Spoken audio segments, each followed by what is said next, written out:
Hello दोस्तों, welcomes to you all on biology group of knowledge YouTube channel. आज से हम अपनी न्यू जर्नी को स्टार्ट कर रहे हैं। अपने इस चैनल पे हम एचएपी पढ़ाना स्टार्ट कर रहे हैं, जो कि बी फॉर्म, फॉर्म डी और डी फॉर्म स्टूडेंट के लिए है। ये बहुत ही यूजफुल सीरीज रहने वाली है। आने वाले समय में हम धीरे धीरे करके अभी एचएपी से स्टार्ट कर रहे हैं, उसके बाद फार्मास्यूटिक्स हुए, आईपीसी हुए, ये सभी चैप्टर्स को, इस सब्जेक्ट्स को भी इस पे हम लाएंगे और अपनी न्यू जर्नी को स्टार्ट करेंगे। तो चलिए आज से हम 1 to 1 करके हम अपने एचएपी को खत्म करते हैं, क्योंकि एग्जाम नजदीक है और हमें रिवीजन चाहिए। तो रिवीजन के तौर पे मैं ये चाहूंगा कि मैं एक चैप्टर को 1 ही वीडियो में खत्म करूं, ठीक है।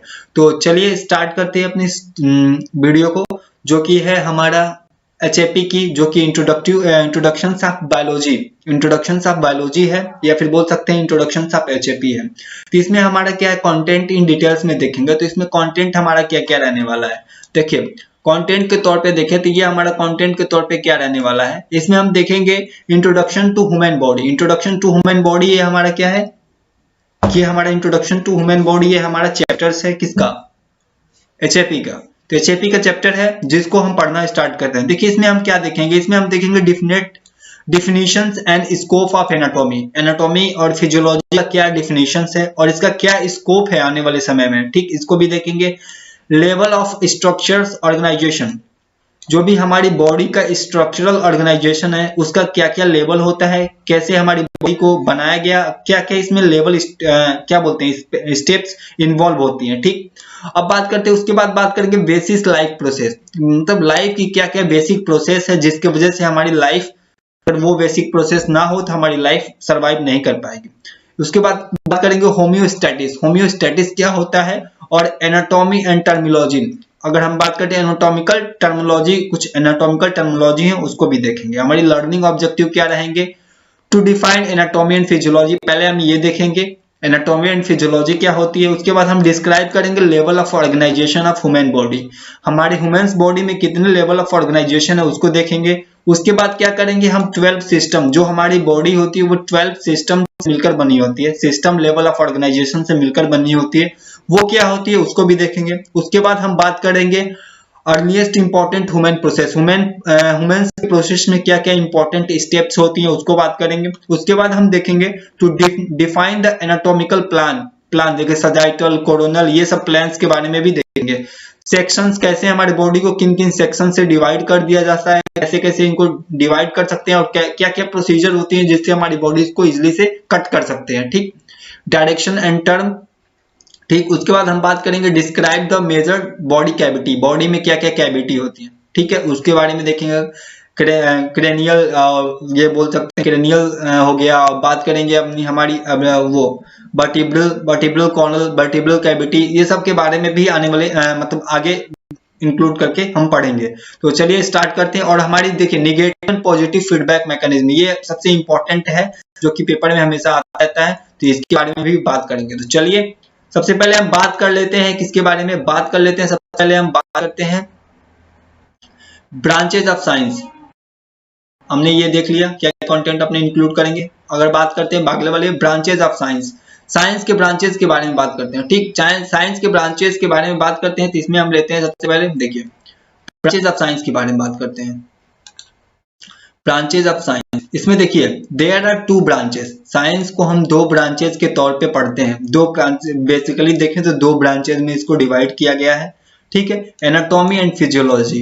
अब एनाटॉमी एंड फिजियोलॉजी होती क्या है इसको देखते हैं। It's provide the information about different part of the body function. ये क्या करती है, जो बेसिकली हमने कहा कि जो ब्रांचेज होती हैं साइंस की, इनको बेसिकली देखें तो 2 कैटेगरी में डिवाइड किया गया है। एक होता है एनाटॉमी, एक होता है फिजियोलॉजी। एनाटॉमी और फिजियोलॉजी होते क्या है, देखिए इनकी जो देखो ये कॉम्बिनेशन फॉर्म में वर्क करते हैं। एनाटॉमी मतलब कहीं ना कहीं अगर हम बॉडी के स्ट्रक्चर्स को देख रहे हैं तो कहीं ना कहीं हम उसके फंक्शंस के बारे में भी पढ़ रहे हैं, ठीक है।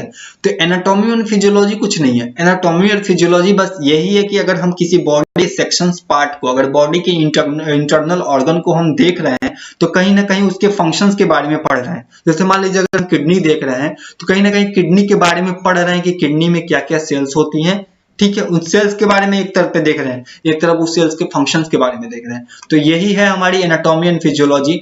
एनाटॉमी के बारे में बात करते हैं। देखिए एनाटॉमी एंड फिजियोलॉजी होती है। Anatomy is the scientific study of structures human body. मैंने बताया ना कहीं अगर ह्यूमंस के बॉडी के बारे में हम पढ़ रहे हैं तो कहीं ना कहीं उसके फंक्शंस के बारे में पढ़ रहे हैं। अगर जब हम बात करें functions of human body part तो उसमें हम फिजियोलॉजी में चले जाएंगे, और स्टडी ऑफ ह्यूमन बॉडी जो भी हमारी स्ट्रक्चर्स ऑफ बॉडी है उसके बारे में स्टडी करते हैं तो ये हम एनाटॉमी में चले जाएंगे। ठीक, तो anatomy it is the scientific study of human body cavity, या फिर बोल सकते हैं ह्यूमन बॉडी।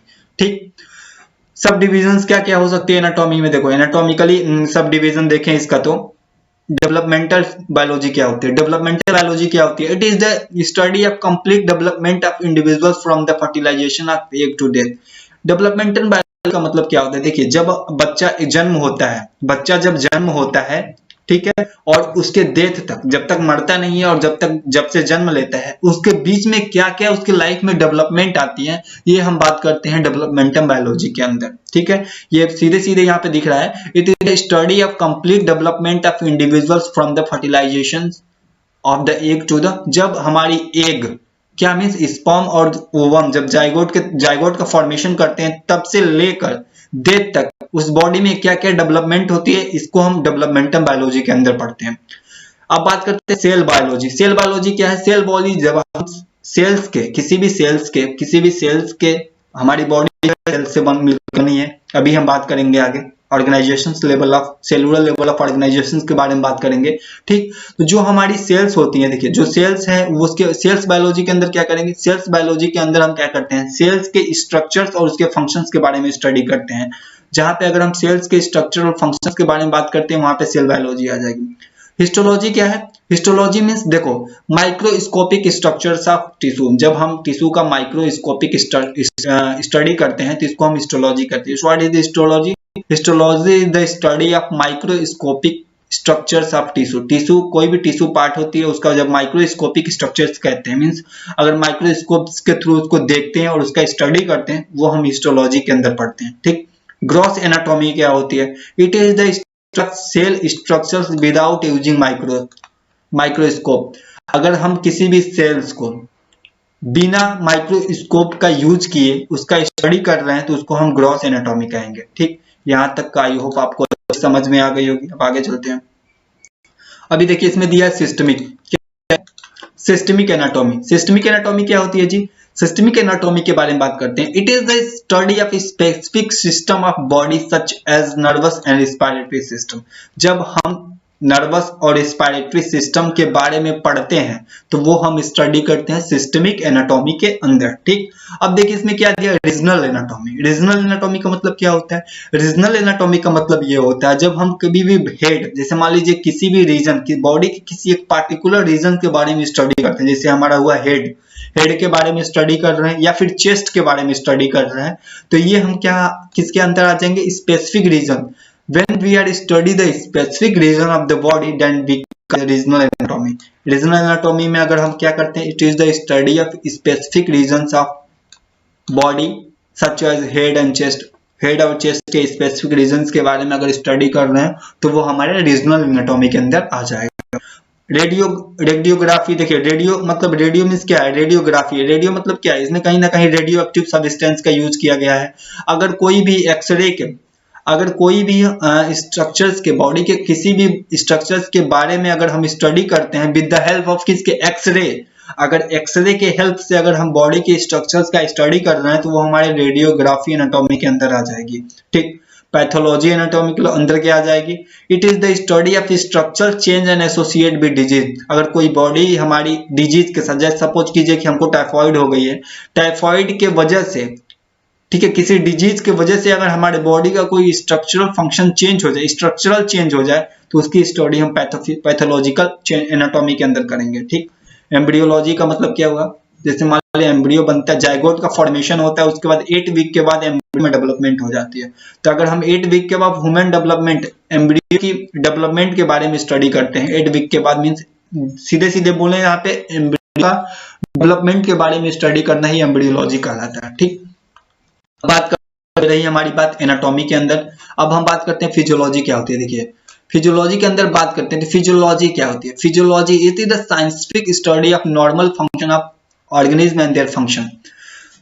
जो भी हमारे बॉडी में स्टडी किया, किसमें हमने क्या किया, देखा कि हमने सेल्स की स्टडी की, हमने टिश्यूज की स्टडी, बॉडी में ऑर्गन्स कई पार्ट। तो हम बात कर रहे हैं के बारे में, फिजियोलॉजी के बारे में। तो फिजियोलॉजी व्हाट इज क्या होती है, एनाटॉमी देख लिया, हम बात करते हैं फिजियोलॉजी के बारे में। देखिए फिजियोलॉजी क्या होती है। फिजियोलॉजी के बारे में बात करने से पहले हम देख लें, कहीं ना कहीं हम एनाटॉमी में क्या देखें, एनाटॉमी में ये देखें कि हमारी बॉडी के इंटरनल कैविटी में क्या क्या है, क्या क्या प्रेजेंट है। हमने बॉडी के स्ट्रक्चर्स के बारे में किया, जब स्ट्रक्चर्स के बारे में बात कर लिया, अब उसके फंक्शंस के बारे में जब बात करेंगे तो वो हम बात करेंगे फिजियोलॉजी में, ठीक है। तो it is the scientific study of normal function of living organism and their function.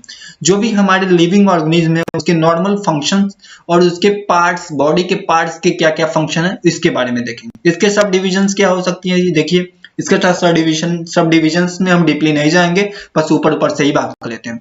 इसमें है देखिए रिस्पिरेटरी फिजियोलॉजी।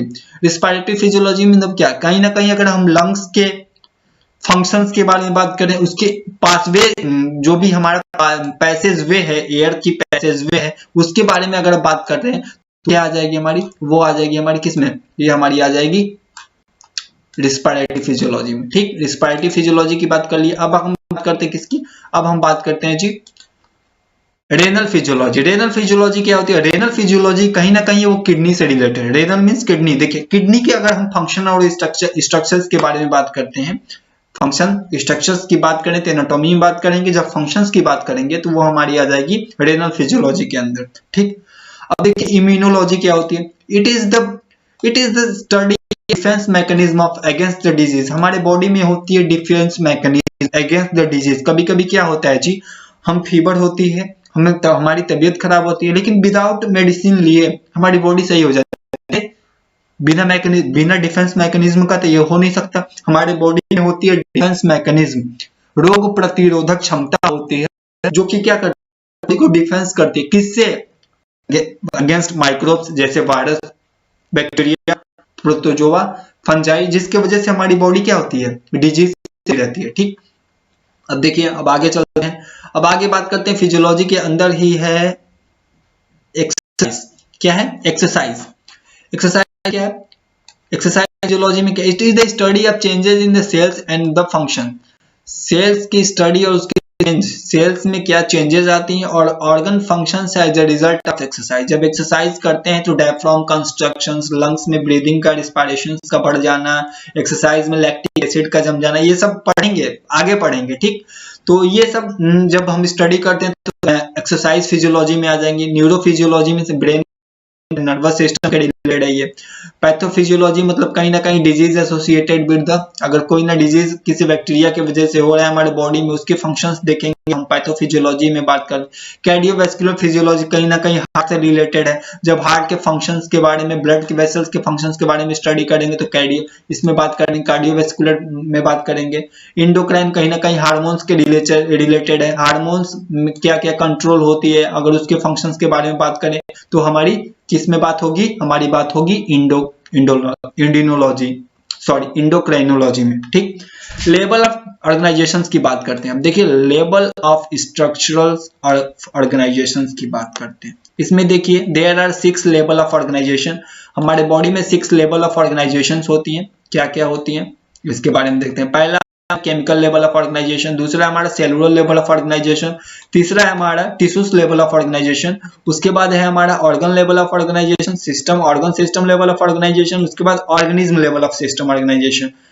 पहले क्या होता है हमारी बॉडी में सेलुलर लेवल ऑफ ऑर्गेनाइजेशन होती है, उसके बाद पहले केमिकल होती है, उसके बाद सेलुलर होती है, टिश्यूज होते हैं, ऑर्गन्स बनते हैं, ऑर्गन्स के बाद ऑर्गन्स मिलके ऑर्गन सिस्टम बनती है और उसके बाद हमारी ऑर्गेनिज्म का लेवल हो जाता है, ठीक। अब बात करते हैं क्या क्या होती है, यही बातें करते हैं लेवल स्लाइड में। देखिए इस वाले स्लाइड में बात करते हैं हम क्या, लेवल ऑफ ऑर्गेनाइजेशंस में। लेवल ऑफ ऑर्गेनाइजेशंस में पहले इसमें देखिए क्या दिखा रहा है हमारे इस इमेज में, ब्यूटीफुल से इमेज में। इसमें देखिए कहीं ना कहीं एटम, सबसे जो स्मॉलेस्ट पार्ट होता है, अगर हम पूछें बॉडी का सबसे स्मॉलेस्ट पार्ट क्या होता है, मतलब किन से मिलकर बॉडी बनी होती है, तो लोग कहते हैं सेल से मिलकर बनी होती है।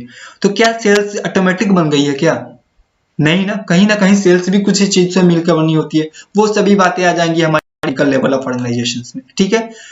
देखिए सेल्स के पहले भी प्री लेवल ऑफ ऑर्गेनाइजेशन होता है। जब सेलुलर लेवल की बात करें तो सेलुलर लेवल की ऑर्गेनाइजेशन से पहले प्री लेवल ऑफ ऑर्गेनाइजेशन होता है, जिसको केमिकल लेवल ऑफ ऑर्गेनाइजेशन कहते हैं। इसमें क्या होती है, वेरी बेसिक्स लेवल, ये हमारे बॉडी का सबसे बेसिक लेवल होता है। It's includes atom, smallest bit of matter, particle और केमिकल रिएक्शंस। जो भी हम सबसे बात करें अगर हमारे केमिकल रिएक्शंस या फिर मैटर्स की सबसे स्मॉलेस्ट यूनिट क्या होती है, तो लोग कहेंगे एटम होती है। तो एटम जब कंबाइन होते हैं तो क्या बनाते हैं, मॉलिक्यूल्स बनाते हैं। इसमें दिया है 2 और more than 2 atoms are combined together then form molecules. ठीक है, तो एटम कंबाइन होकर मॉलिक्यूल्स बनाते हैं। सर्टेन केमिकल जैसे कार्बन, ऑक्सीजन, ये हो गया नाइट्रोजन, फास्फोरस, कैल्शियम, ये सब क्या आते हैं, क्रूशियल मेंटेनेंस ऑफ लाइफ। ये सब हमारे बॉडी के लिए कहीं ना कहीं इंपॉर्टेंट है।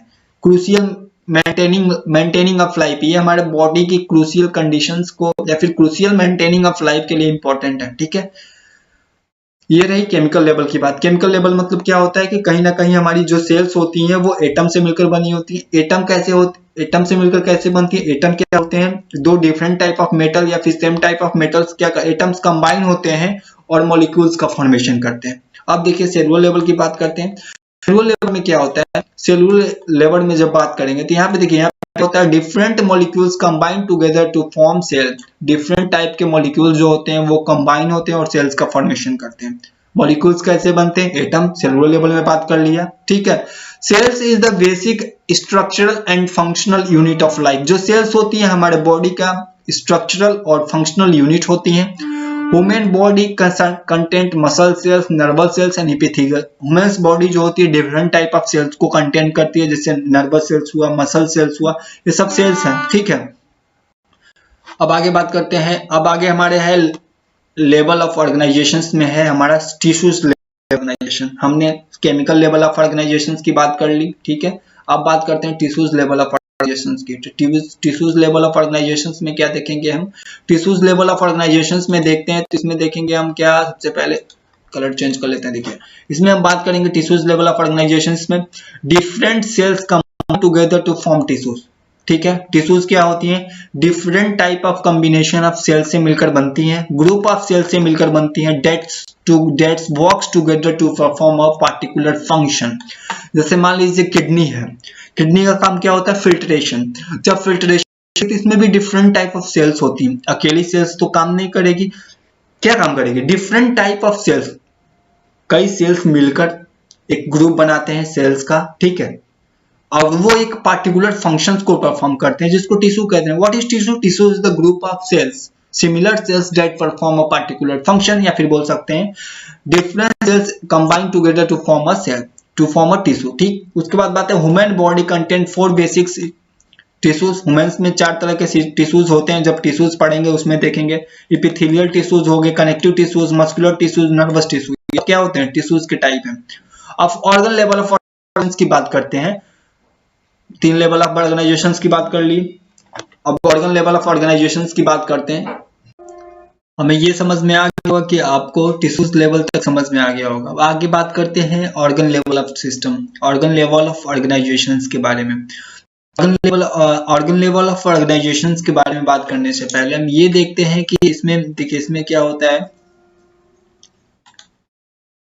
और सबसे पहले थोड़ा पेज बता लो। ठीक है, यहाँ पे हम देखते हैं ऑर्गन लेवल ऑफ ऑर्गेनाइजेशन। इसमें टिश्यूज लेवल में क्या देखें कि डिफरेंट ग्रुप ऑफ सेल्स या फिर ग्रुप ऑफ सिमिलर सेल्स क्या करते हैं, कंबाइन होते हैं और क्या करते हैं, टिश्यूज का फॉर्मेशन करते हैं और एक पार्टिकुलर फंक्शन परफॉर्म करने के लिए इंपॉर्टेंट होते हैं। ठीक, तो ऑर्गन लेवल में क्या होता है, देखिए different type of tissues combined together to form organ. अब डिफरेंट टाइप ऑफ क्या है, देखिए इसमें क्या हो रहा है, कहीं ना कहीं एक एक चीज से मिलकर एक बड़ी बॉडी का बन रहा है, प्रक्रिया हो रही है बनने की। ठीक, तो इसमें ऑर्गन लेवल ऑफ ऑर्गेनाइजेशंस में यही है हमारा कि डिफरेंट टाइप ऑफ टिश्यूज क्या होते हैं, आपस में मिलते हैं और एक ऑर्गन का फॉर्मेशन करते हैं जो कि एक फंक्शंस के लिए इंपॉर्टेंट होते हैं।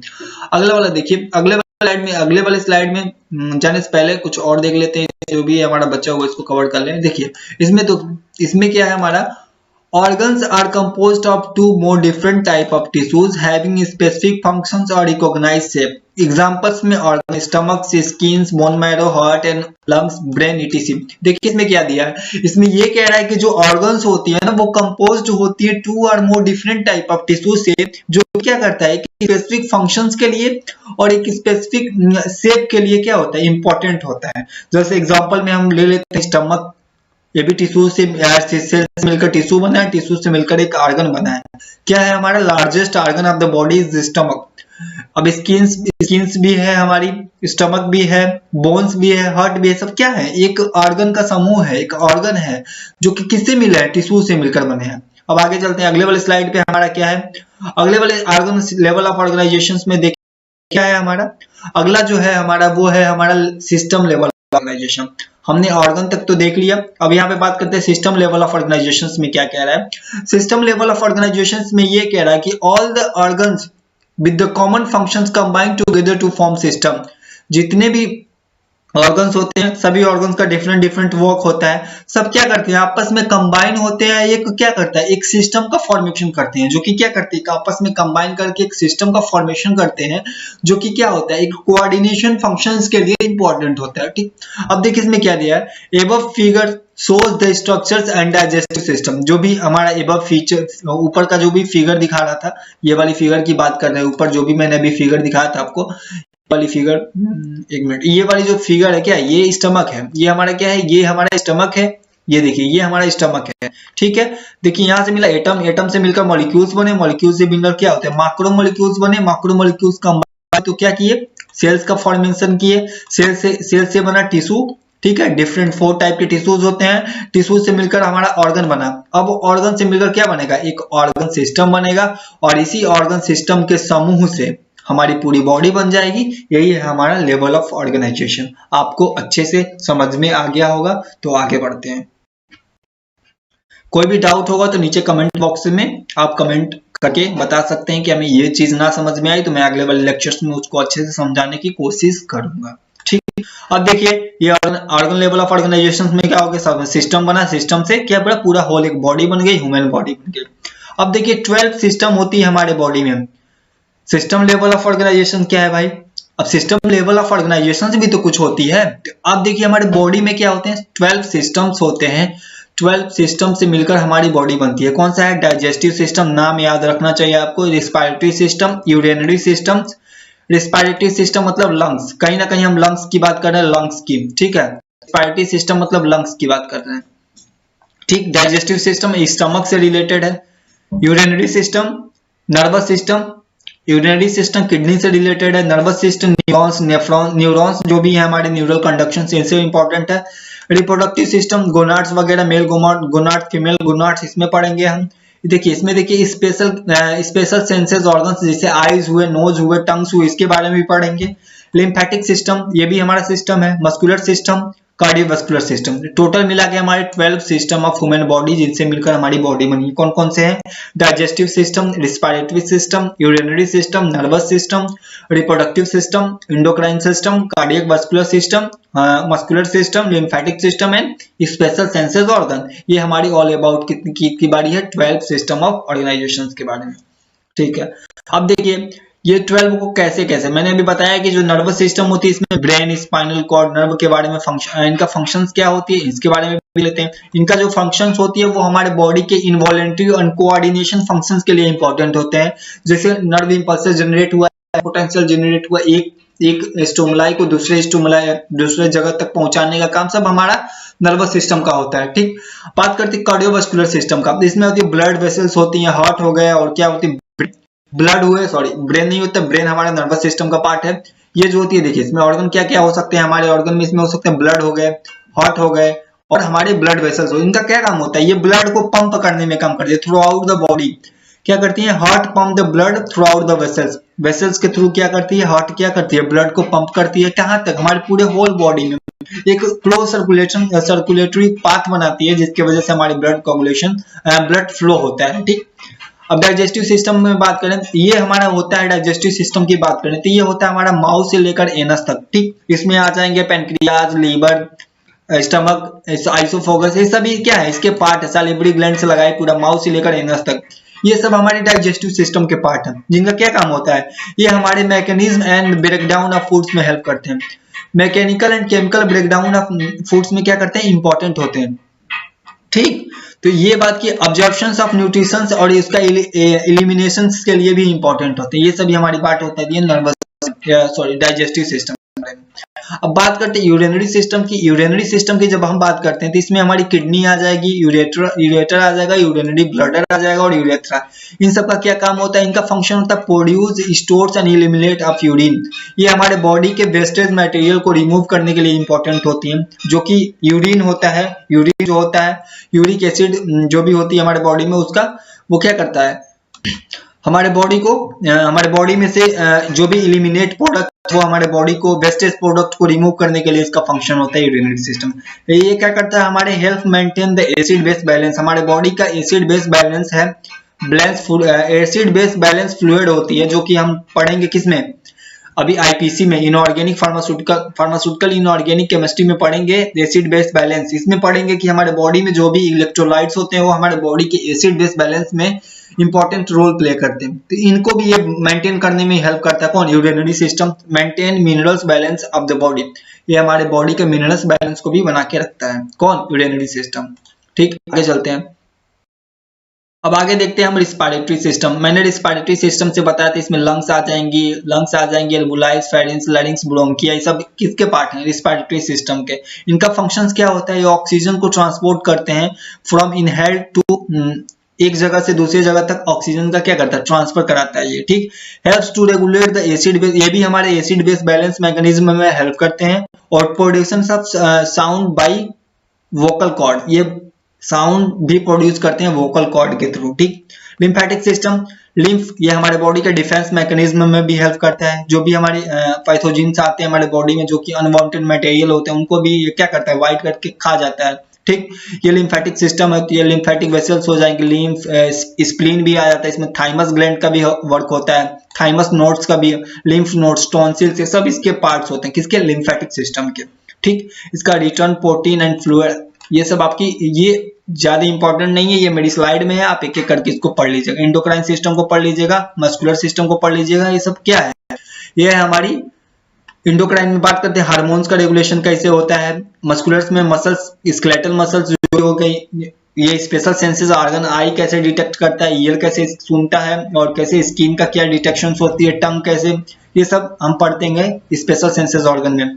ठीक है, रिप्रोडक्टिव सिस्टम, गुनाड्स, फीमेल गुनाड्स क्या होती हैं, उनका कैसे फर्टिलाइजेशन, ये सब हम इसमें पढ़ते हैं। ठीक, ये हमारी हो गई क्या, ये हमारी हो गई पूरी 12 system of mechanism, 12 system of human body, जिनसे मिलकर हमारी बॉडी बनी है। आपको अच्छे से समझ में आई होगी, एक एक बार आप जब पढ़ोगे तो इसको अच्छे से समझ जाओगे। ठीक, अब आगे हम बात करते हैं बेसिक लाइफ प्रोसेस के बारे में। ठीक, हेलो, तो अब बात करते हैं हम बेसिक्स लाइफ प्रोसेस के बारे में। लाइफ के क्या क्या बेसिक्स प्रोसेस होते हैं, हम 12 सिस्टम ऑफ ह्यूमन बॉडी के बारे में देख लिए। ठीक है, अब बात करते हैं बेसिक्स लाइफ प्रोसेस के बारे में। देखिए क्या क्या होता है हमारे लाइफ के प्रोसेस में।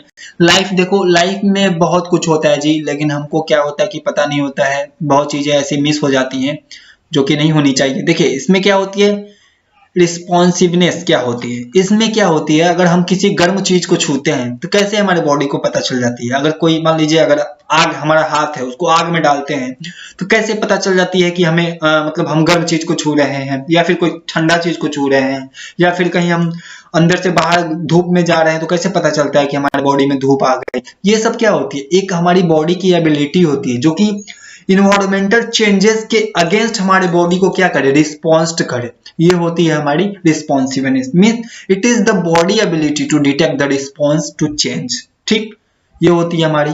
ये देखिए मेटाबॉलिज्म की बात करते हैं, ये सबसे इंपॉर्टेंट है। देखिए हमेशा पूछता रहता है 1 से 2 मार्क नंबर में। ठीक, मेटाबॉलिज्म क्या होती है, it is the sum of all the chemical process that occurs in the body. ये जो मेटाबॉलिज्म होती है, एक सम होती है, जितने भी हमारे एक सम होती है केमिकल्स की, केमिकल्स का सम होता है जो कि हमारे बॉडी में क्या होता है, हेल्ड होता है।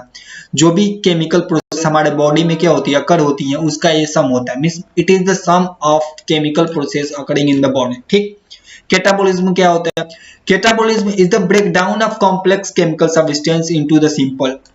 इसमें क्या होता है, कॉम्प्लेक्स कॉम्प्लेक्स केमिकल सब्सटेंस का, ठीक है, सिंपल में कन्वर्ट होना, ठीक है। कॉम्प्लेक्स, मान लीजिए कॉम्प्लेक्स फूड है या फिर कॉम्प्लेक्स मटेरियल है, कॉम्प्लेक्स केमिकल सब्सटेंस है, उसका सिंपल में ब्रेक डाउन होना, ये हमारा होता है कैटाबोलिज्म। अब एनाबोलिज्म में क्या होता है? देखिए anabolism it is the building of complex chemical substance from the simple component. हमने कैटाबोलिज्म में देखा क्या होता है, कॉम्प्लेक्स क्या होता है, ब्रेक डाउन होकर सिंपल में कन्वर्ट होता है। लेकिन जो एनाबोलिज्म होता है उसमें सिंपल से क्या होता है, कॉम्प्लेक्स का फॉर्मेशन होता है। Means it is the building block of complex substance by from small component, ठीक है, ये समझ में आ गई हमको। अब बात करते हैं मूवमेंट क्या होती है। अगर हमारी बॉडी वन प्लेस से दूसरे place with respect to the time change हो रही है तो वहां पे मूवमेंट हो रही है। ये सीधे देख लीजिए आप।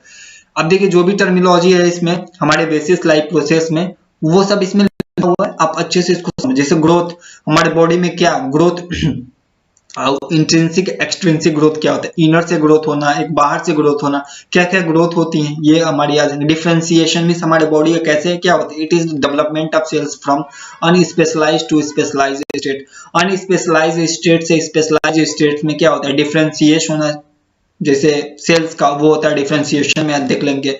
रिप्रोडक्शन में अभी बात किया कि कैसे रिप्रोडक्शन होती है, इसमें सेक्सुअल रिप्रोडक्शन क्या होती है, कैसे हमारी बॉडी में कैरेक्टर का ट्रांसफर होता है, सभी हम रिप्रोडक्शन, वो जेनेटिक्स की बात है। लेकिन रिप्रोडक्शन में it is the refer of formation of new sales या टिश्यूज, ग्रुप रिपेयर और डिस्प्लेसमेंट और the production of new individual. Means एक मान लीजिए एक पेरेंट से दूसरे इंडिविजुअल्स का फॉर्मेशन कैसे होता है, क्या क्या स्टेप्स होती हैं, सब हम किसमें, वो सभी चीजें हम किसमें, रिप्रोडक्शंस में। रिस्पायरेशंस में क्या कैसे हम ब्रीथ करते हैं, क्या क्या मैकेनिज्म ऑफ एक्शंस इसमें इन्वॉल्व होती हैं, क्या लंग्स में कैसे गैसियस का एक्सचेंज होता है, एल्वुलाई तक कैसे जाता है, ये सब हम किसमें पढ़ते हैं। इस the process exchanges of gas का एक प्रोसेस होता है जिसको रिस्पायरेशन कहते हैं।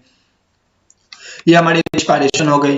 डाइजेशन मींस अगर कोई फूड पार्टिकल खाते हैं तो वो कैसे जाके उसका मैकेनिज्म ऑफ एक्शंस पे जाके कैसे कैसे उसका डाइजेशन होता है। मींस कॉम्प्लेक्स फूड का सिंपल फॉर्म में कन्वर्ट होकर कैसे हमारे बॉडी से डाइजेस्ट होता है और कैसे हमारे बॉडी में इलिमिनेट हो जाता है, सब डाइजेस्टिव सिस्टम में पढ़ेंगे। एक्सक्रिएटरी सिस्टम में क्या पढ़ते हैं हम, एक्सक्रिएटरी सिस्टम में ये पढ़ते हैं कि जो भी हमारे बॉडी की वेस्टेज मटेरियल है वो कैसे हमारे बॉडी से थ्रू आउट द बाहर हो जाती है, ठीक है, थ्रू द नेफ्रॉन्स, क्या बोलते हैं, यूरिन के फॉर्म में, फीसेस के फॉर्म में कैसे हमारे बॉडी से बाहर निकल जाती है, ठीक।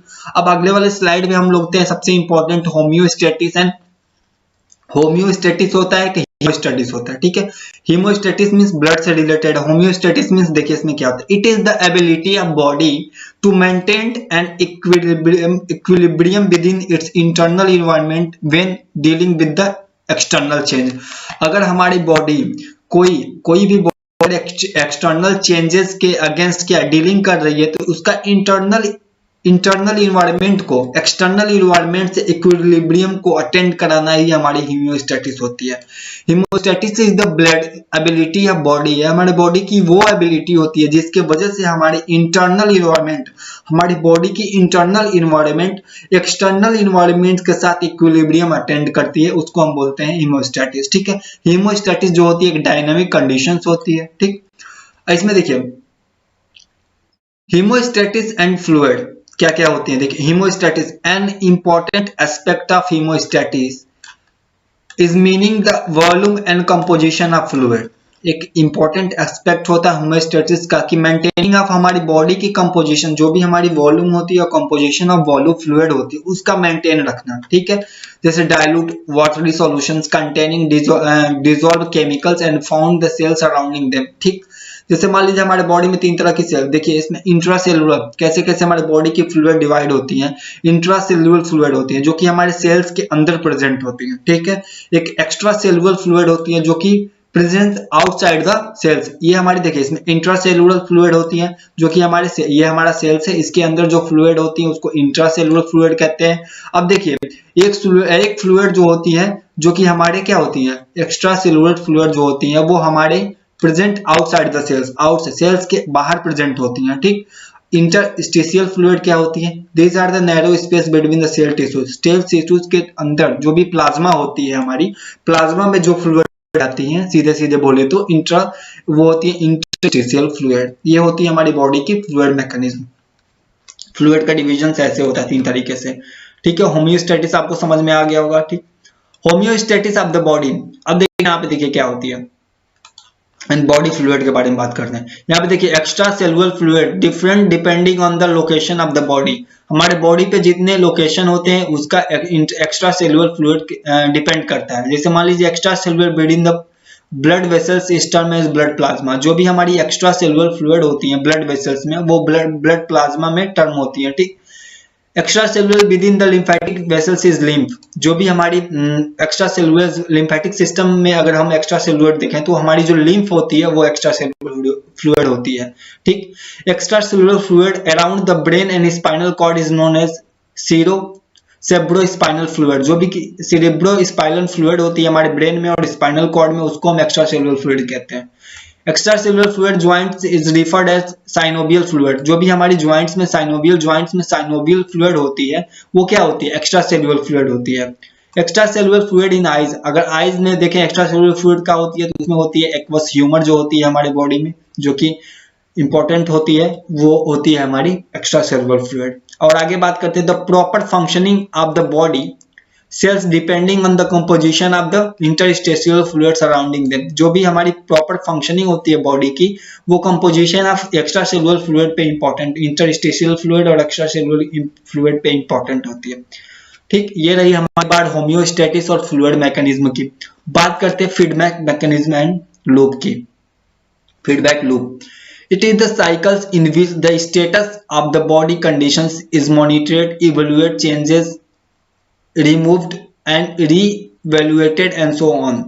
क्या होती है देखिए इसमें क्या होती है, it is the cycle in which the state of body condition is monitored. ये हमारी एक बॉडी की साइकिल होती है जिसमें हमारे बॉडी के कंडीशंस को क्या कहते हैं, मॉनिटरेट किया जाता है। मॉनिटरेट करने का मतलब क्या है, यहाँ पे मॉनिटरेट करने का मतलब ये है कि हमारे बॉडी को कहीं ना कहीं से, जैसे मान लीजिए कहीं कोई ऑफिस होता है, वहाँ पे सीसीटीवी फुटेज लगी होती है, वहाँ पे जो बॉस होता है वो मॉनिटरेट करता है, मीन्स उसका क्या करता है, उसके एक्शंस क्या होते हैं, फीडबैक मैकेनिज्म क्या होती है, लूप कैसे चला, क्या क्या कैसे वर्कर काम कर रहे हैं, उसका एक क्या करता है, मॉनिटरेटिंग करना होता है। ये भी हमारे बॉडी का एक क्या होता है कि स्टेटस कंडीशंस होता है जो कि मॉनिटरेट करता है। जैसे इवेलुएट, चेंजेस हमारे बॉडी में क्या क्या चेंजेस आ रही हैं, रिमॉनिटरेट, रिवेलुएट, ये सब चेंजेस को क्या करता है, मॉनिटरेट करता है, फीडबैक मैकेनिज्म। ठीक, each controlled variable such as body temperature, body pressure and glucose level of control condition। जो भी हमारे बॉडी में ग्लूकोज कंडीशंस होती है, ब्लड प्रेशर्स होता है, ग्लूकोज का कंडीशंस कब राइज होता है, ठीक है, कब ब्लड प्रेशर हमारा राइज होता है। जब ब्लड प्रेशर राइज होता है तो क्या क्या mechanism of action, feedback mechanism क्या काम करती हैं। जब हमारा ग्लूकोज लेवल बढ़ जाता है तो किसमें क्या हाइपरग्लाइसेमिया हो जाती है, हाइपोग्लाइसेमिया हो जाती है, हाइपरटेंशन हो जाता है, हाइपोटेंशन हो जाता है। तो क्या क्या मैकेनिज्म ऑफ एक्शन हमारे बॉडी में क्या चलाई जाती हैं, कैसे मॉनिटरेट किया जाता है ब्लड प्रेशर्स को, जब हमारे ब्लड प्रेशर्स राइज हो जाते हैं, सभी चीजों को देखते हैं इसमें। ठीक है, and disturb that changes control conditions called stimulus. ये क्या होते हैं, any disturbs that change the control conditions is called stimulus. कोई भी डिस्टर्बेंस होती है हमारे बॉडी में जिसको क्या होता है, डिस्टर्बेंस ऑफ चेंजेस। अगर कोई हमारे बॉडी में, जैसे मान लीजिए ब्लड प्रेशर राइज हो रहा है, तो हमारे बॉडी में क्या है, डिस्टर्बेंस क्रिएट हो रहा है, उसको कैसे चेंज करके कैसे कंट्रोल कंडीशन में लाना, वो क्या होते हैं, स्टिमुलस कहलाती है। ठीक, a feedback system including the 3 basis component. जो भी बॉडी की फीडबैक मैकेनिज्म होती है वो 3 तरह से कंपोनेंट को क्या करती है, कैरी ऑन करती है या फिर वो इंक्लूड करती है। जैसे मान लीजिए रिसेप्टर्स हो गए, कंट्रोल सेंटर हो गए और इफेक्टर्स हो गए। रिसेप्टर्स क्या होते हैं, रिसेप्टर्स मींस वो जो मैसेज को क्या करें, रिसीव करें, कहां से, सेंसेस ऑर्गन से, या फिर जहां से स्टिमुलस जनरेट हो रहा है या फिर जो भी चेंजेस हो रही है वहां से। कंट्रोल सेंटर मींस ब्रेन की बात हो रही है, वहां से मैसेज को ट्रांसफर करके हमारे ब्रेन को देता है, उसके बाद इफेक्टर ऑर्गन्स को। कैसे लूप का कैसे फीडबैक मैकेनिज्म काम करता है इसको आगे देखते हैं। ठीक, इसमें देखिए, अब इसमें बात करें, इसमें देखिए क्या दिया है, रिसेप्टर्स के बारे में देखते हैं। रिसेप्टर्स क्या करते हैं, it is the body structures that monitor change in the control condition and send input to the central control system. ये मैंने बताया ना कि ये क्या करता है, ये हमारे बॉडी को क्या करता है, हमारे बॉडी कि जहाँ पे हमारे बॉडी में चेंजेस, जैसे मान लीजिए हमारा ब्लड प्रेशर राइज हो रहा है, ठीक है, ब्लड प्रेशर राइज हो रहा है, कहीं ना कहीं हार्ट भी पंपिंग कर रही होगी बहुत तेजी से, तो वहां पे जाकर रिसेप्टर्स क्या करेंगे, वहां पे क्या करेंगे, इंपल्स को, इनपुट को गेन करेंगे, उस इनपुट को कहाँ देंगे, हमारे ब्रेन को, कंट्रोल सेंटर, जो भी हमारी ब्रेन होती है वो control centre of the body होती है, उसको वहां से क्या होती है, चेंजेस का मॉनिटरिंग हमारी ब्रेन को देती है, ठीक है। The input is sent to the form of nerve impulse है, जो भी हमारी इनपुट जाती है, क्या मैकेनिज्म, फीडबैक सिस्टम और फीडबैक लूप का जो भी मैकेनिज्म ऑफ एक्शंस होता है, जो भी रिसेप्टर सेल्स जो होती हैं हमारी बॉडी में, वो अगर किसी भी मैसेज का ट्रांसफर करा रही है तो वो in the form of impulse के फॉर्म में ट्रांसफर करवाएंगे, ठीक। अब कंट्रोलिंग सेंटर क्या करता है, it set of range of valuable with in the with control the condition should be monitored evaluate any input received from the receptors and generate the output command to the needed, ठीक है। अब देखिए ये क्या करता है, ये सिर्फ एक ऐसा काम है, जैसे मान लीजिए अगर हमारे वर्कर है, ठीक है, हमने वर्कर को दे दिया ये काम कि तुम इसको मॉनिटरेट करोगे, तुम ग्लूकोज के लेवल को मॉनिटरेट करोगे, तुम बीपी के लेवल को मॉनिटरेट करोगे। अब वहां क्या हुआ, बीपी खटाक से बढ़ गई हमारे बॉडी में, जैसे बीपी बढ़ी तो ये क्या करेगा, रिसेप्टर्स वहां से उस इंपल्स को जनरेट करेगा और हमारे कंट्रोल सेंटर को देगा, ब्रेन को देगा, कहेगा कि यहाँ पे बीपी राइज हो रही है। जब बीपी राइज होगी तो ये क्या करेगा, कंट्रोल सेंटर वहां से इंपल्स जनरेट हुआ, इसके पास आ गई, ये क्या करेगा, थॉट्स कमांड को आउटपुट करेगा, आउटपुट देगा, ठीक है, किसको आउटपुट देगा, किसको, जहां पे नीडेड होती है, जिस रिसेप्टर सेल्स को नीडेड होती है वो उसको आउटपुट देता है, कौन, हमारी कंट्रोल सेंटर, जो भी मैसेज आई होती है रिसेप्टर्स के थ्रू। ये आपको समझ में आ गई अच्छे से, ठीक है। अब यहाँ पे बात करते हैं, देखिए एन इफेक्टर्स क्या होते हैं, it is the body structures that received output from the control centre and produce the receptors response or effect to the change in control condition. अब देखिए क्या करता है, ब्रेन को मैसेज कौन दिया, स्टिमुलस लेकर कौन आया, रिसेप्टर्स। अब इसको क्या है, कंट्रोल सेंटर को दिया, कंट्रोल सेंटर क्या किया, उसका मॉनिटरिंग किया, सिंथेसिस किया, उसका आउटपुट बनाया, और आउटपुट किसको दिया, इफेक्टर को दिया। अब इफेक्टर क्या करेगा, उस आउटपुट को कहां से, कंट्रोलिंग सेंटर ब्रेन से लेगा और उसको कहां देगा, आउटपुट सेंटर पे देगा, जो भी हमारा नीडेड पार्ट है। जैसे मान लीजिए मॉनिटरेट किया, हार्ट से इंपल्स जनरेट किया, रिसेप्टर लेके गया ब्रेन को, अब ब्रेन क्या करेगा, आउटपुट देगा, किसको, इफेक्टर को, वो इफेक्टर कहां जाएगा, हार्ट को, ठीक है। ये इसी तरह लूप हमारा चलता रहता है, ठीक। ये हमारी हो गई फीडबैक सिस्टम कैसे काम करता है, आपको देख लिया। रिसेप्टर, इसमें जैसे मान लीजिए सेंसरी नर्व पढ़ेंगे अभी हम, sensory nerve, motor nerve, sensory nerve क्या करते हैं, सेंसेस को रिसीव करते हैं, वो रिसेप्टर की तरह वर्क करती है, रिसेप्टर्स की तरह क्या करेगी, स्टिमुलस को लेगी और ब्रेन को देगी। अब ब्रेन क्या करेगा, मैसेज सिंथेसिस करेगा, आउटपुट देगा इन द फॉर्म ऑफ इंपल्स, वो भी इंपल्स के थ्रू ही देता है। अब वो किसको देगा, मोटर न्यूरॉन को, मोटर न्यूरॉन ब्रेन से स्टिमुलस लेके जाएगा कहां तक, सेंसर्स ऑर्गन तक। जैसे मान लीजिए अगर हम किसी गर्म चीज को छू देते हैं तो वहां से जो मैसेज लिख जाती है वो होती है सेंसरी नर्व, रिसेप्टर्स की तरह काम करती है, ठीक है। डिटेक्ट किया, ब्रेन को दिया, अब ब्रेन मैसेज करेगा हटा लो, अब वो मैसेज किसके थ्रू आएगा, वो आएगा मोटर न्यूरॉन के थ्रू, ठीक। कि आपको अच्छे से समझ में आ गई होगी। अब देखते हैं, आगे बढ़ते हैं, positive feedback mechanism. Positive feedback mechanism, जैसे मान लीजिए पॉजिटिव फीडबैक मैकेनिज्म को ओरली बताते हैं। देखिए इसमें क्या होती है, जैसे मान लीजिए जब ड्यूरिंग बर्थ क्या होती है, जो एस्ट्रोजन हार्मोन जो होती है, ठीक है, ऑक्सीटोसिन हार्मोन्स जो होती है, वो हमारे क्या होती है, फीमेल्स में जो भी हमारी मायोमेट्रियम होती है, मायोमेट्रियम वॉल होती है, इंडोमेट्रियम, पेरीमेट्रियम, मायोमेट्रियम, 3 तरह की वॉल होती हैं, ठीक है। ड्यूरिंग द बर्थ प्रेगनेंसी क्या होती है, जब बच्चा माँ के पेट से बॉडी से डिलीवर होता है तो माँ को बहुत सारी पेन होती है, ठीक है, कंस्ट्रक्शंस करनी होती है वॉल को, यूटेराइन वॉल को कंस्ट्रक्शंस करनी होती है। तो ये जो हमारा क्या करता है, हमारा जो पॉजिटिव फीडबैक की तरह काम करता है, कौन, ऑक्सीटोसिन। ये क्या करता है, हमारे बॉडी को जाता है, हमारे बॉडी के कंट्रोलिंग सेंटर को रिसेप्ट देता है कि क्या, कि प्रेगनेंसी हो रही है, अगर हमको जल्दी क्या वॉल को कॉन्ट्रैक्ट करना है, जब वॉल को जल्दी कॉन्ट्रैक्ट करना है तो वो ब्रेन को देगा, स्टिमुलस, रिसेप्टर देगा, ठीक है। अब ब्रेन क्या करेगा, फिर उसको क्या करेगा, फिर ऑक्सीटोसिन को फिर बोलेगा वॉल को, वहां पे रिसेप्टर्स को फिर भेजेगा, इफेक्टर्स को भेजेगा, और वहां पे वॉल और तेजी से कॉन्ट्रैक्ट करेंगे, मतलब क्या करेंगे, जल्दी कॉन्ट्रैक्ट करेंगे, जिससे जो बेबी होगा वो इजिली माँ के बॉडी से क्या होगा, डिलीवर हो जाएगा, ठीक है। ये होती है इजिली वाली, ठीक है। इसमें कंट्रोल करेक्शंस ऑफ वॉल वही वाली है, इसमें ऑक्सीटोसिन वाली आप लिख सकते हो।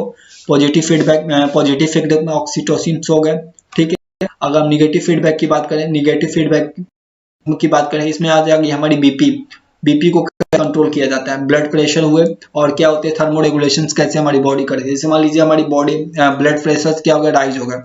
जब हमारी ब्लड प्रेशर बीपी राइज हो जाती है, जब बीपी क्या होती है राइज हो गई, ठीक है, बढ़ने लगी, जब बीपी बढ़ने लगी तो क्या होगा, बीपी बढ़ने लगी तो हार्ट का रिदम भी चेंज हो, हार्ट का जो आउटपुट है वो भी चेंज हो जाएगा, बढ़ने लगेगा, ठीक है, हार्ट बीट बढ़ जाएगा।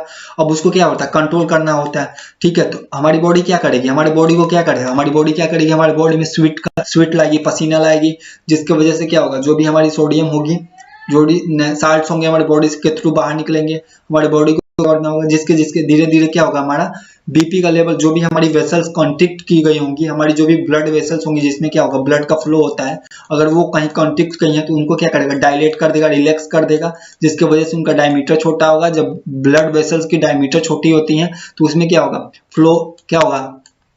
फ्लो क्या होने लगेगा, जब डायमीटर बढ़ जाएगा तो फ्लो क्या होगा, डिक्रीज हो जाएगा। अगर कहीं मान लीजिए ब्लड वेसल्स कॉन्ट्रिक्ट हो गई हैं, ठीक है, अगर कोई पानी है, पाइप है, अगर पाइप में कहीं पानी अगर देते होगे पौधों में, अगर पाइप को ऐसे खुले मुंह में दोगे तो देखना कि आप जो पानी होगी वो कम ही दूरी पे गिरती है, लेकिन अगर आप पाइप के मुंह के एरिया पे, पाइप के माउथ वाले रीजन पे दबा दें, उसका डायमीटर छोटा कर दें तो वहां से पानी का प्रेशर बढ़ जाता है, ठीक है। ऐसे ही हमारी ब्लड वेसल्स होती हैं, अगर कहीं पे कॉन्ट्रिक्ट हो गई तो उनका प्रेशर बढ़ जाता है, जब प्रेशर बढ़ता होगा तो उसको क्या करना, डायलेट करना होगा। तो इसमें क्या करेगी हमारी बॉडी, क्या करती है, उस ब्लड वेसल्स को डायलेट करवाएगी, जिससे फ्लो कम होगा तो हार्ट कम होगा, जिसकी वजह से हमारी बॉडी फीडबैक मैकेनिज्म में एक्शन काम करती है, ठीक है, नेगेटिव फीडबैक है, ठीक है। ऐसे ही हमारी थर्मो रेगुलेशंस में होती है, ठीक है, टेम्परेचर के सेंस में हमारी बॉडी जब टेम्परेचर जब फीवर आने लगती है, खूब तेज टेम्परेचर बढ़ जाता है तो हमारे बॉडी में पसीना आने लगता है, क्या करता है पसीना आके, वो भी हमारे बॉडी को क्या करता है, कोल्ड करने लगता है, निगेटिव फीडबैक मैकेनिज्म में काम करने लगता है।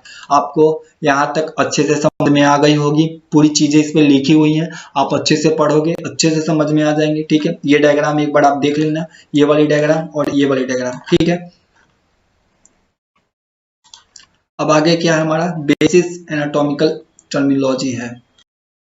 अब देखिए क्या है यहाँ पे क्या है, बेसिस एनाटॉमिकल टर्मिनोलॉजी है, कुछ बेसिक एनाटॉमिकल टर्मिनोलॉजी के बारे में बात कर लेते हैं। यहाँ पे देखिए बॉडी पोजीशंस के बारे में, यहाँ पे हम बॉडी के पोजीशंस के बारे में बात करते हैं, कि इसमें आ जाएगा आपका प्लेन्स के बारे में भी बात करेंगे अभी, जो कि भी इंपॉर्टेंट है, ठीक है। देखिए in that anatomical position the body is upright, the feet are the flat on the floor and directions forward and the upper limbs are the sides of the palm and turn the forward, ठीक है।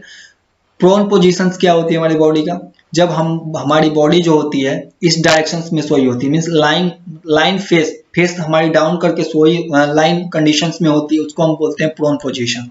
Supine positions क्या होती है, इसमें क्या होती है, हमारी जो body is lying face up, जब हमारी फेस जो होती है फेस की डायरेक्शन अप होती है, और जब हमारी फेस की डायरेक्शन से डाउन होती है, जब डाउन होगी तो हम प्रोन्स कहेंगे, और जब क्या होगा, जब हमारी बॉडी लाइन करेगी in the upward direction, face करके अपवर्ड डायरेक्शन में रहेगा तो उसको हम बोलेंगे सुपाइन कंडीशन, ठीक है। ये आपको समझ में आ गई होगी। सुपाइन और प्रोन्स क्या होती है, प्रोन्स हमारी बॉडी क्या करेगी, हमारी बॉडी की जो फेस होगी वो डाउन करके लाइन करेगी, उसमें प्रोन्स पोजीशन हो जाएगी हमारी बॉडी का।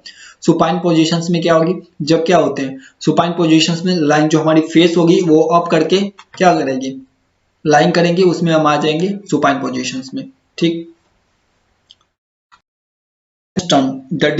डिस्क्राइब द पोजीशन सब, अब देखो डायरेक्शन टर्म क्या करता है, डायरेक्शन टर्म क्या करता है, describe the positions of one body part related to another body part. अगर हमारे बॉडी में कई तरह के पार्ट होते हैं, ये हमारे बॉडी में क्या करता है, ये हमारे बॉडी में क्या करता है, पोजीशंस को डिस्क्राइब करता है। डायरेक्शनल टर्म की बात करें तो ये हमारे बॉडी में क्या करता है, पोजीशंस के टर्म को डिवाइड करता है। Most of direction term use have opposite meaning, जो भी हमारे डायरेक्शन टर्म होते हैं उसकी अपोजिट मीनिंग भी होती है। इसको देखते हैं, डायरेक्शन टर्म को देखिए, यहाँ पे मैं पेन का कलर चेंज करता हूँ, 1 मिनट,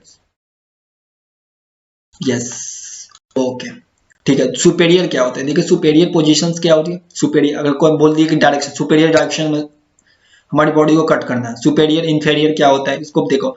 सुपेरियर का मतलब क्या होता है, towards the head and upper part of the structures. Towards means superior means ऊपर, सुपेरियर मीन्स ऊपर पार्ट, हमारी हार्ट की जो हेड वाली कंडीशंस होती है अपर पार्ट स्ट्रक्चर। अगर बात करें यहाँ से, जैसे मान लीजिए अगर हम बात करते हैं चेस्ट और हेड में कौन सा सुपेरियर है, तो हमारा हेड सुपेरियर मीन्स ऊपर वाले अपवर्ड पार्ट जो होती है। Inferior means away from the head, head से नीचे वाले पार्ट को हम lower part of the structures को बोलते हैं क्या, सुपेरियर। ठीक है, अब देखिए इंफेरियर क्या है। अब इंफेरियर की बात करें, to the front of the body, inferior means front side, ठीक है, पोस्टेरियर मीन्स पीछे, इंटीरियर मीन्स आगे, to the front body, front of the body, body के फ्रंट में बात करें तो ये हमारा इंटीरियर पोजीशन होता है। पोस्टेरियर पोजीशंस क्या होती है, to the back of the body, back part of the body, ठीक है, बॉडी के बैक की बात करें तो ये हमारी पोस्टेरियर हो गया। एंटीरियर मीन्स, ठीक है, आगे, सुपेरियर मीन्स हेड वाले ऊपर अपर वाले रीजन्स में टुवर्ड्स द हेड, और बात करें इंफेरियर की तो अवे फ्रॉम द हेड। ये आपको समझ में आ गई अच्छे से। Superior means towards the head, ठीक है, towards the head, and inferior means away from the head, ठीक है, नीचे वाले पोर्शंस, ठीक है, ऊपर वाले पोर्शंस में। ठीक है, अगर बात करते हैं लीवर और क्या बोलते हैं, लीवर और चेस्ट में कौन सा सुपेरियर है, लीवर और चेस्ट में बात करें तो हमारा सुपेरियर चेस्ट होगा, इंफेरियर लीवर होगा। ठीक, इंटीरियर मीन्स आगे, पोस्टेरियर मीन्स पीछे। मीडियल मीन्स क्या होता है, nearer to the mid line, जो भी हमारी बॉडी की मिड लाइन होती है उसके टू। लेटरल मीन्स क्या होती है, away from the mid line, ये हमारी बॉडी की मिड लाइन है। मिड लाइन का मतलब क्या, जहां से अगर हमारे बॉडी को कट करें तो वहां पे इक्वली डिवाइड हो। ठीक है, मीडियल मीन्स यही होता है कि अगर हमारे बॉडी का वो पार्ट जहां से अगर हम बॉडी को डिवाइड करते हैं तो इससे हमारी बॉडी क्या होती है, इक्वली डिवाइड होती है, उसको मीडियल वाले। लेटरल मीन्स मीडियल से थोड़ा हटके, मीडियल से थोड़ा दूर। इंटरमीडिएट में तो क्या होता है, बिटवीन टू स्ट्रक्चर्स के बीच में इंटरमीडिएट होता है। ठीक, प्रोक्सिमल, पास, डिस्टल मीन्स दूर, प्रोक्सिमल देखिए मीन्स प्रोक्सिमल मीन्स पास, डिस्टल मीन्स दूर। Nearer to the attachment of limb to trunk, ठीक है, distal means away from the attachment of limb to the trunk. ठीक है, जैसे मान लीजिए प्रोक्सिमल मीन्स पास होता है, डिस्टल मीन्स दूर होता है। ठीक है, सुपेरियर की बात करें, towards on the surface of the body, inferior away from the surface of the body. अभी हमने सुपेरियर इंफेरियर को ऊपर ही देखा था। आपको ये टर्मिनोलॉजी अच्छे से, डायरेक्शनल टर्म अच्छे से समझ में आ गया होगा। अगर नहीं आया होगा तो एक बार पढ़ लीजिएगा, आ जाएगा। सुपेरियर ऊपर की बात, इंफेरियर नीचे, एंटीरियर आगे, पोस्टीरियर पीछे, मिडल मीन्स मिड, ठीक है, लेटरल मीन्स मिड के थोड़ा हटके। ठीक है, यहां से ले लें, ये मिड हो गया, ये यहां से हो गया। ठीक, ये ओके। अब आगे चलते हैं। देखिए यहाँ पे दिया है, इमेज भी है मेरे पास, वो भी दिखा देते आपको। ठीक है, देखिए इंफेरियर, एंटीरियर मीन्स आगे वाले डायरेक्शन, ठीक, पोस्टेरियर मीन्स ये बॉडी है, इसके पीछे डायरेक्शन, ये हमारी पोस्टेरियर हो गई। ठीक है, ये हमारी, देखो ये हमारी जो है, ये हमारी सुपेरियर रीजन है हमारी बॉडी का। Superior means towards the head, head की तरफ है। ठीक है, अब अवे फ्रॉम हेड की बात करेंगे तो ये हमारी क्या होगी, इंफेरियर हो जाएगी। ठीक है, ये हेड से दूर जा रहा है, हेड के पास जाएगा तो हमारा सुपेरियर हो जाएगा। ठीक है, मीडियल मीन्स ऐसी पोजीशन जहां से हम बॉडी को कट करें तो टू इक्वली डिवाइड हो जाए। ठीक है, ठीक है, ये हमारी इंफेरियर रीजन्स हो गए। ठीक है, आइए देखिए हमारी लेटरल मीन्स मिड लाइन के थोड़ा दूर, मिड लाइन के थोड़ा हटके, इधर या इधर, जहां से हम डिवाइड करें तो हमारी बॉडी जो है इक्वली डिवाइड ना हो। ठीक, प्रोक्सिमल मीन्स पास, ठीक है, प्रोक्सिमल मीन्स पास। ठीक, डिस्टल मीन्स दूर, जैसे मान लीजिए प्रोक्सिमल मीन्स पास, डिस्टल मीन्स दूर। ठीक, ये आपको अच्छा समझ में आ गई होगी। ओके, अब आगे क्या है हमारा, प्लान्स। प्लेन्स के बारे में देख लेते हैं। There are imaginary flat surface that pass through the body parts. Planes होती है हमारे बॉडी में, जैसे मान लीजिए सजाइटल प्लेन क्या होती है, फ्रंटल प्लेन क्या होती है, ट्रांसवर्स प्लेन क्या होती है, ऑब्लिक्यू प्लेन क्या होती है, ऑब्लिक प्लेन क्या होती है। ठीक है, सजाइटल प्लेन की बात, it is the vertical plane that divides the body and organs into right left and right part में। ये सजाइटल प्लेन होती है हमारे बॉडी का। ठीक, ये क्या करते हैं, हमारे बॉडी को लेफ्ट और राइट पार्ट में डिवाइड करते हैं। मिड सजाइटल क्या होती है, when the sagittal planes passes through a midline of the body and organs divides into the equal rights and left sides, it's called mid slide. अभी मैंने बताया कि मिड लाइन वो होती है जहां से अगर हम अपने बॉडी को कट करें तो इक्वली टू पार्ट में डिवाइड हो जाती है। तो मिड सजाइटल प्लेन क्या होती है, सजाइटल प्लेन वो होती है जो हमारे बॉडी को लेफ्ट एंड राइट पार्ट में डिवाइड करे। ठीक है, मिड सजाइटल क्या होती है, वही मिड लाइन पे अगर कट करें तो वो मिड सजाइटल में आ जाएगी, जो कि हमारे बॉडी को टू इक्वली पार्ट में क्या कर देगी, डिवाइड कर देगी। ठीक,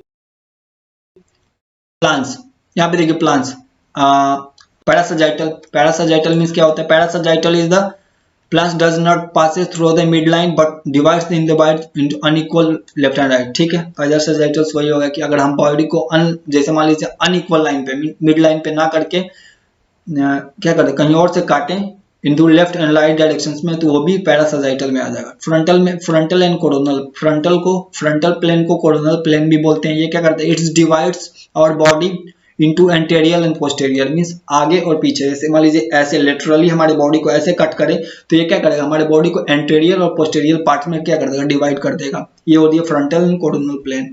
ठीक, transverse and horizontal plane, cross section plane, it's divide the body superior और इंफेरियर के थ्रू हमारे बॉडी को डिवाइड करता है। जिससे मान लीजिए अगर ऐसे बीच से काट दे तो ये हो जाएगी, इमेज में देखते हैं सजाइटल में। देखिए सजाइटल में क्या होती है, हमारे बॉडी को क्या कर रहा है, बीचों बीच काट रहा है लेफ्ट एंड राइट डायरेक्शंस में। ठीक है, ट्रांसवर्स में क्या करता है, सुपेरियर और इंफेरियर के पार्ट में काट रहा है। यहाँ से काटे तो ये ऊपर हो जाएगा, ये हो जाएगा सुपेरियर वाले condition, towards the heart, towards the head, ये हो जाएगा हमारा इंफेरियर कंडीशन। ठीक है, ये कोरोनल प्लेन, ठीक है, कोरोनल जिसको फ्रंटल कहते हैं, ये हमारे बॉडी को ऐसे लेटरली कट करेगी, जिसके वजह से एंटेरियर एंड पोस्टेरियर पार्ट्स में हमारी बॉडी क्या कर देगी, डिवाइड हो जाएगी।